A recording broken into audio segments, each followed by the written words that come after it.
ಜಿ5 ಇರುವಾಗ ನೀವು ನಿಮ್ಮ ನೆಚ್ಚಿನ ಶೋಗಳನ್ನ ಎಂದಿಗೂ ಮಿಸ್ ಮಾಡಿಕೊಳ್ಳುವುದಿಲ್ಲ. ಅದು ಸಂಪೂರ್ಣ ಉಚಿತವಾಗಿ. ತುಳಸಿಯವರೇ, ನಿಮಗೆ ಊಟ ರೆಡಿ. ಸರಿ, ಕೈ ತೊಳ್ಕೊಂಬರ್ತೀನಿ. ಏನು ಬೇಕಾಗಿಲ್ಲ. ಊಟ ನಾನೇ ಮಾಡಿಸ್ತೀನಿ. ಅಡುಗೆ ಮಾಡಿದ್ದು ನಾನೇ, ಊಟ ಮಾಡಿಸೋದು ನಾನೇ. ಇಲ್ಲಿ ಅನ್ನಿ.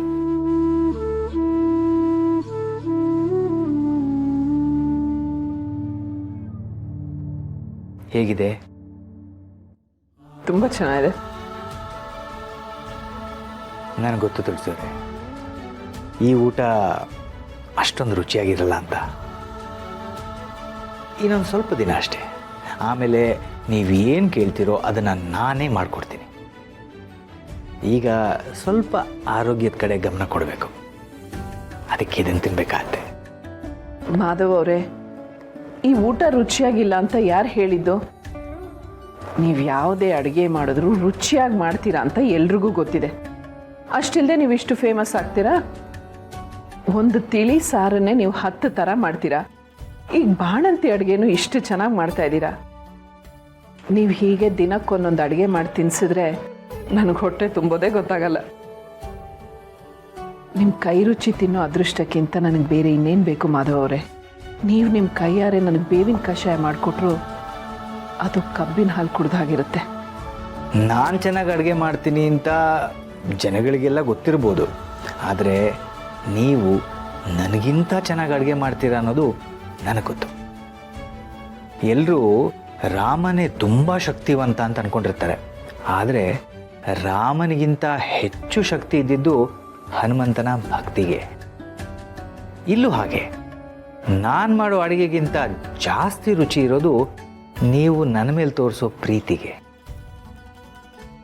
ನಿಮ್ಗೆ ನೆನಪಿದೆಯಾ, ಒಂದು ಕಾಲದಲ್ಲಿ ನೀವು ಕೊಡೋ ಪುಳಿಯೋಗರೆಗೋಸ್ಕರ ನಾನು ದೇವಸ್ಥಾನದ ಮುಂದೆ ಕಾಯ್ತಾ ನಿಲ್ತಿದ್ದೆ. ನಾನು ಅಷ್ಟೇ, ನೀವು ಹೇಳ್ಕೊಡೋ ಅಡುಗೆ ತಿಳ್ಕೊಳಕ್ಕೆ, ನಿಮ್ಮನ್ನು ನೋಡೋಕ್ಕೆ ಟಿ ವಿ ಮುಂದೆ ಕಾಯ್ತಾ ಕೂತಿರ್ತಿದ್ದೆ. ಆದರೆ ಇವತ್ತು ನಾವಿಬ್ಬರು ಎಷ್ಟು ಹತ್ತಿರ ಆಗಿದ್ದೀವಿ. ಟಿ ವಿ ಮುಂದೆ ಕಾಯ್ತಾ ಕೂತಿದ್ದೋಳು ನಿಮ್ಮನ್ನೇ ಎದುರು ಕೂರಿಸ್ಕೊಂಡು ನಿಮ್ಮ ಕೈಯಾರೆ ಊಟ ಮಾಡ್ತಾ ಇದ್ದೀನಿ. ನಾನು ಎಷ್ಟು ಪುಣ್ಯವಂತೆ ಮಾಧವ್ ಅವರೇ.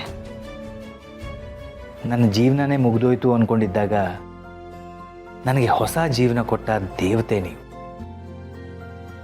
ಹಾಗೆ ನೋಡಿದ್ರೆ ನನ್ನ ಮನಸ್ಸಿಗೆ ಮರುಜನ್ಮ ಕೊಟ್ಟೋರೇ ನೀವು. ನಿಜವಾಗ್ಲೂ ನಾನು ತುಂಬ ಪುಣ್ಯ ಮಾಡಿದ್ದೆ ತುಳಸಿಯವರೇ.